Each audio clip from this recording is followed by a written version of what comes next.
hidup dalam berkat-berkat firman. Hamba berdoa memohonkan di dalam nama Tuhan Yesus Kristus. Haleluya. Amin. Silakan duduk. Mari kita buka bersama-sama dalam Yohanes pasal 21. Yohanes 21 ayat 20 sampai ayat 23. Injil Yohanes pasal 21 ayat 20 sampai ayat 23. Saya akan membacakan dan Bapak Ibu Saudara bisa menyimak di Alkitab masing-masing atau di slide yang tersedia. Yohanes 21 mulai dari ayat 20 sampai ayat 23. Demikian firman Tuhan. Ketika Petrus berpaling, ia melihat murid yang dikasihi Yesus sedang mengikuti mereka, yaitu murid yang pada waktu mereka sedang makan bersama duduk dekat Yesus dan yang berkata, Tuhan, siapakah dia yang akan menyerahkan engkau? Ayat 21. Ketika Petrus melihat murid itu, ia berkata kepada Yesus, Tuhan, apakah yang akan terjadi dengan dia ini? Ayat 22 baca sama-sama. 3. Jawab Yesus, jika aku menghendaki supaya ia tinggal hidup sampai aku datang, itu bukan urusanmu, tetapi engkau ikutlah aku. Ayat 23. Maka tersebarlah kabar di antara saudara-saudara itu bahwa murid itu tidak akan mati. Tetapi Yesus tidak mengatakan kepada Petrus bahwa murid itu tidak akan mati, melainkan jikalau aku menghendakinya supaya dia tinggal hidup sampai aku datang, itu bukan urusanmu. Demikian jauh pembacaan firman Tuhan. Yang berbahagia adalah mereka yang mendengarkan firman Tuhan dan yang melakukannya dalam hidupnya hari lepas hari. Terpujilah Tuhan Yesus. Shalom. Sekali lagi shalom. Puji Tuhan. Saat-saat yang kita tunggu, di mana saya dari Manado datang, yang merindukan ada Tuhan gembala yang menggantikan saya, sekaligus dengan para majelis atau pada pimpinan harian majelis jemaat. Dan hari ini akhirnya sebentar lagi terpenuhi. Tapi sebelumnya kita akan belajar dari firman Tuhan. Bapak Ibu Saudara, bagaimana kalau ada di antara kita lagi cerita dengan seseorang, ceritanya serius. Jadi bagaimana ya? Lagi kita serius cerita.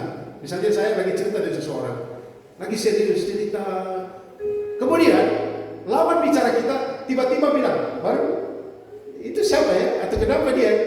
Kira-kira kita terganggu kan tidak gitu ya?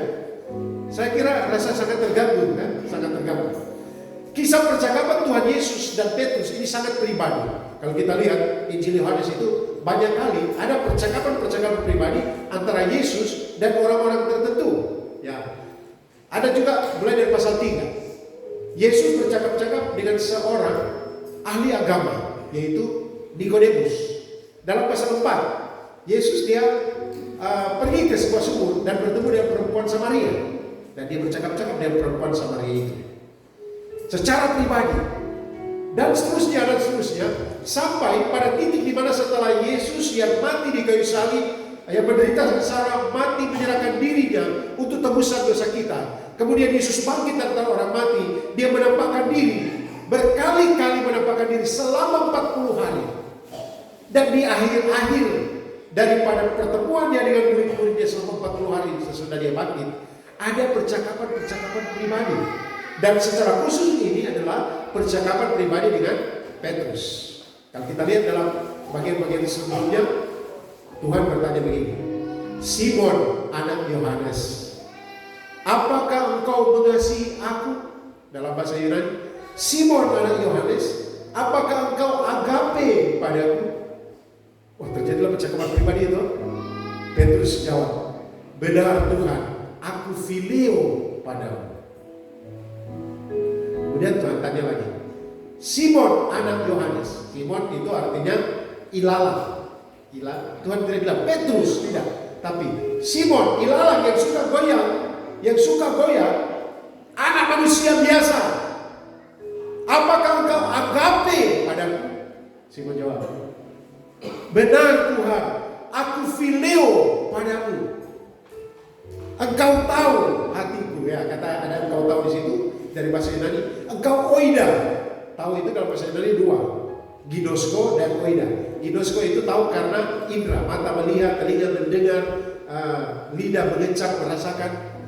Tetapi kalau oida ini berbicara tentang tahu setahu-tahunya, sedalam-dalamnya tahu. Kata ini digunakan muncul di Yohanes pasal 21 ini dan 1 Yohanes pasal 5 ayat yang ke-13. Nah, ketika Yesus bertanya kedua kali, Simon anak Yohanes, apakah engkau mengasihi aku? Apa engkau agapi padaku? Dan Petrus bilang, benar Tuhan, engkau oida, engkau tahu hatiku, aku phileo padamu. Dia jawab terus phileo. Kemudian Tuhan Yesus bilang, Simon anak Yohanes, apakah engkau phileo padaku? Apakah engkau mengasihi aku sebagaimana manusia mengasihi sebagai saudara? Maka menangislah Petrus dan dia berkata, benar Tuhan, engkau oida hatiku, aku phileo padamu. Kualitas kasihku adalah kasih phileo, dan dia disampaikan, Petrus disampaikan kepada Yesus Kristus. Dalam kondisi seperti ini, ada percakapan yang sangat serius ini, tiba-tiba lewat seseorang, Yohanes, dan Petrus tanya, bagaimana? Saudara-saudara yang saya kasih dalam Tuhan Yesus Kristus, fokus pada pembicaraan, terusik oleh karena Petrus memalingkan mukanya. Fokus terhadap pembicaraan terganggu. Maksud saya, fokus dari Petrus menjadi terusik, terganggu, dan hampir kehilangan fokus. Berdasarkan itu, maka tema khotbah saya pada saat ini ialah, itu bukan urusanmu. Itu bukan urusanmu. Saudara-saudara yang saya kasih dalam Tuhan Yesus Kristus, sebagai pengikut Yesus Kristus, kita dipercayakan untuk tanggung jawab tertentu. Ada urusan kita.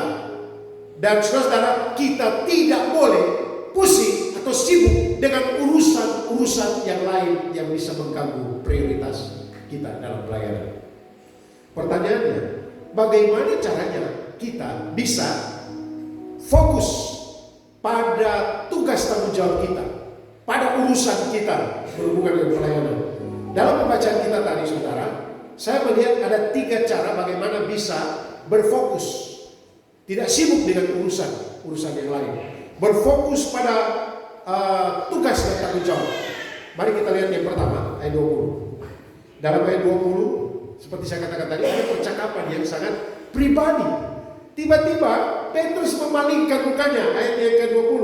Ketika Petrus berpaling, lagi tatap-tatap muka dengan Tuhan Yesus, tiba-tiba dia lihat. Karena itu kita lihat, cara pertama untuk tetap fokus melakukan tanggung jawab kita, yaitu jangan berpaling, uruslah urusanmu. Sekali lagi, jangan berpaling, uruslah urusanmu. Artinya, jangan mengalihkan perhatian kepada hal yang lain. Saudara-saudara, kecenderungan kita adalah tergoda, terpancing, dan menoleh ke hal lain. Ketika Petrus berpaling, ia melihat. Jadi ketika berpaling kan cuma sekedar begini. Tapi langsung fokus, dia melihat. Saudara-saudara, kata berpaling ini dari kata Yunani yang bentuk kata kerjanya itu sebenarnya biasa saja. Tetapi ketika melihat langsung fokus di situ. Fokus percakapan Tuhan Yesus dan Petrus ini ialah berhubungan dengan tanggung jawab pelayanan.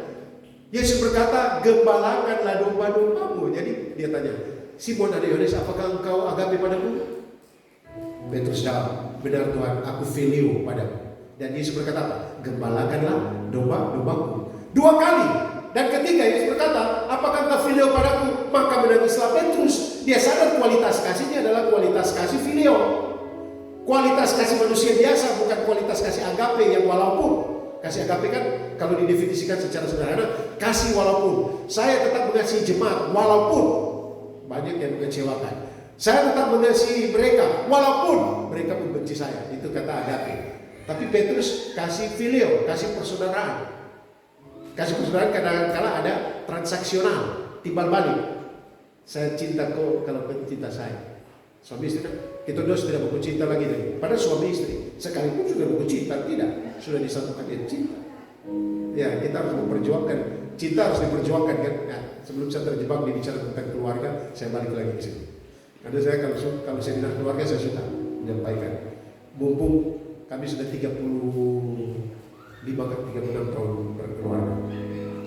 Tapi ini kita ke tanggung jawab. Jangan berpaling, urus dia urusanmu sendiri. Di sini menegaskan kepada kita pentingnya saudara untuk tetap fokus pada panggilan kita.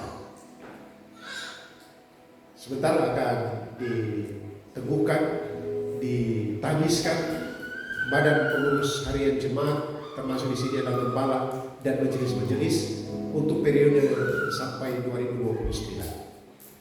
Ini bukan pelayanan gampang, apalagi di jemaat kecil, sangat kecil, sederhana, di kampung terpencil, yang baru datang mungkin tadi malam hilang-hilang, kita mau lewat di mana? Ini sudah jalan sebagus, sudah cukup mantap ya, sudah mulai dari rumah-rumah. Tapi dulu kita udah ini kita dari keset ya, Pak Sebelum dan Pak Ketua Majelis, Pak Sunandar, kita datang itu mobil, Pak Sebelum mobil tak putar hampir balik, istri saya sampai ada teriak. Saya datang berikut lagi pakai hardtop datang ke sini, kemudian pakai motor ganti ban cakar, harus ganti ban cakar. Ya, kemudian juga kita jalan kaki, parkir di Payos, kemudian ke rumah sana dekat sana, baru kita jalan kaki karena pecek. Istri saya jatuh berkali-kali, terguling, kesian dia melayani di Papua, dan saya terkadang sudah jatuh berkali-kali ya, terguling-guling. Tapi saudara, walaupun persoalan, tantangan, pergumulan ada, ataupun itu yang masih hal-hal yang pergumulan, kita harus tetap fokus pada tanggung jawab. Tetapi yang paling parah yaitu godaan untuk membandingkan dengan orang lain. Ada penafsir bilang begini, kan Tuhan Yesus bilang begini kepada Petrus, gembalakanlah domba-dombaku. Satu saat nanti, kalau bahasa kasar ini, satu saat nanti orang akan menuntut engkau, dan dia memang mati kepala di bawah ya, disalibkan. Engkau akan menderita. Baru dia tanya, terus yang kau kasih itu, dia bagaimana? Kadang-kadang kita sudah melayani mantap di sini, kita melihat di sana boleh banyak orang, rame, ada alat musik lengkap. Stop sudah. Kalau Tuhan percayakan kita di sini, di sini. Kalau Tuhan percayakan kita di sana, di sana. Kalau Tuhan percayakan kita untuk apa, lakukan itu. Dan kadang-kadang kita tergoda untuk hal-hal membanding-bandingkan dengan orang lain. Saya sangat bersyukur Bapak Ibu Saudara. Saya mulai melayani tahun 83. 41 tahun. Saya bilang begini di Keren, saya sudah melayani dari tahun 83. Berarti saya ini sudah tua ya, tapi masih kelihatan muda kayaknya. Ini saya mencoba ini dari tahun 90. Ini saya pakai mereka. 90 atau 91, 90 kayaknya. Udah cukup tua. Tapi saya tidak bicara tentang soal tua atau tidak. Kesetiaan itu akan teruji oleh waktu. Saya senang oleh karena apa? Ada melayani di satu tempat yang enak, yang bagus, yang kualitas semua tersedia. Tapi saya senang juga di mana Tuhan memberikan waktu datang hanya kami keluarga 3, kemudian dengan Mama Helena yang bercanda. Kita menyanyi di situ di rumah yang berhubung. Sedang berserah pada Yesus. Kita taat saja. Apakah Bapak pernah juga? Ini jemaat ini pernah bilang, Bapak terpilih jadi wakil gembala. Aduh, tidak bisa. Betul tak? Tidak bisa. Kemudian mana lagi? Di sana lagi. Saya tidak. Selama di sini 2 kali saya ditawarkan di sebuah jemaat yang bukan gereja kita. Dan saya bilang, Tuhan sudah percayakan. Saya memberikan contoh saya agar supaya ada contoh nyata. Dan itu bukan gampang memberikan contoh nyata. Saudara bisa tunjuk dan lihat saya tuh. Itu dia tipu saja. Tapi silakan Bapak Ibu sendiri yang menilai. Tapi lihatlah kepada Yesus. Dia taat sampai mati di kayu salib. Tidak berpaling ketika iblis menawarkan, kalau engkau menyembahku akan kuberikan semua ini. Dia tidak berpaling ketika dia tergantung di kayu salib dalam penderitaan. Kalau engkau anak Allah, turunlah. Bisa Yesus lakukan, tapi dia tidak melakukan supaya ada penebusan. Dia tetap tergantung di sini. Jadi yang pertama, jangan berpaling, uruslah urusanmu. Itu yang pertama. Yang kedua, ayat 21. Ini kayaknya macam tajam sekali ya ini. Yang ke-21, untuk tetap fokus urus urusan pribadi, tanggung jawab pribadi. Yang kedua, kita jangan dipengaruhi oleh keadaan orang lain. Tadi jangan berpaling. Yang kedua, jangan dipengaruhi oleh keadaan orang lain. Saudara-saudara, ayat 21, kalau kita lihat, dikatakan, ketika Petrus melihat orang itu, dia berkata kepada Tuhan, Tuhan, apakah yang akan terjadi? Nah, penekanan di sini ungkapan, apakah yang akan terjadi dengan yang kau kasih itu? Jangan dipengaruhi oleh keadaan orang lain. Uruslah urusan kita, artinya setiap orang diberi tanggung jawab masing-masing. Setiap orang diberi tugas untuk melakukan tugas masing-masing. Bahkan tiap-tiap orang diberi kepercayaan untuk mengalami dan merasakan keadaan dan situasi masing-masing. Saya Tuhan izinkan mengalami dan merasakan tekanan darah tinggi sudah lama. Saya minum obat sudah 25 tahun. Saya kena tekanan darah tinggi mulai usia 23 tahun. Ini sudah masuk 60 tahun, dekat lagi. Saya bergumul dengan kesehatan jantung ini sudah lebih daripada 10 tahun. Tapi Tuhan belum panggil-panggil kan? Saudara, ini saya punya persoalan, penyakit saya. Jangan tanya, saya juga begini. Pak Gembala ini pasien, wah sakit pernah lama sekali. Dan saya cerita dengan Pak Yos Ibu Pak, saya sempat menjadi gembala darah semedi, keset selama 6 bulan atau 7 bulan karena beliau sakit berat waktu itu. Kayak Pak, sakit. Ya. Itu dipercayakan oleh Tuhan kepada beliau untuk mengalami pengalaman ini. Ini Petrus mungkin setelah dengar kepada Yesus, nanti akan begini ini.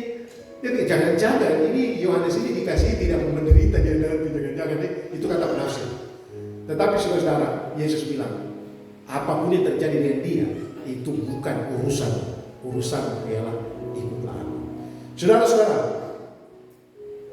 kita nanti Tuhan akan percayakan banyak hal. Bukan hanya tugas, tetapi pergumulan. Tuhan percayakan pergumulan. Tapi juga Tuhan mungkin mempercayakan kemuliaan nanti.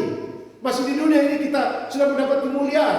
Jangan lihat ini kalau ketua MD bawa mobil Hilux tidak banyak pergumulan. Banyak sekali. Ini anaknya masih di rumah sakit kan? Anak secara dokter. Bawa dari Solo, bolak-balik. Tadi sebelum datang ke sini harus pergi ke Danuri sana. Baru datang lagi sini, antar istri yang pendeta. Makanya jangan menikah dengan pendeta. Istri pendeta, ini mau juga istrinya ke sana juga. Dan datang lagi ke sini. Tapi itu Tuhan percayakan pergumulan itu. Tapi kadang-kadang Tuhan memberikan kemuliaan. Paulus bilang, aku tahu apa itu. Ya, aku tahu apa itu. Apa itu kesenangan, apa itu penderitaan. Segala perkara dapat kutanggung di dalam dia yang memberi kekuatan kepadaku. Beri kemuliaan itu Tuhan. Saudara, dalam kasih Tuhan dan kesetiaan Tuhan, kuasanya dia memampukan kita memikul tanggung jawab kita. Jadi kalau ada di antara hamba Tuhan yang kita lihat, wah dia mantap kau jangan iri hati. Itu Tuhan sudah percayakan, ya. Tuhan sudah percayakan. Saya juga belum langsung dapat mobil begini, Mama Yo.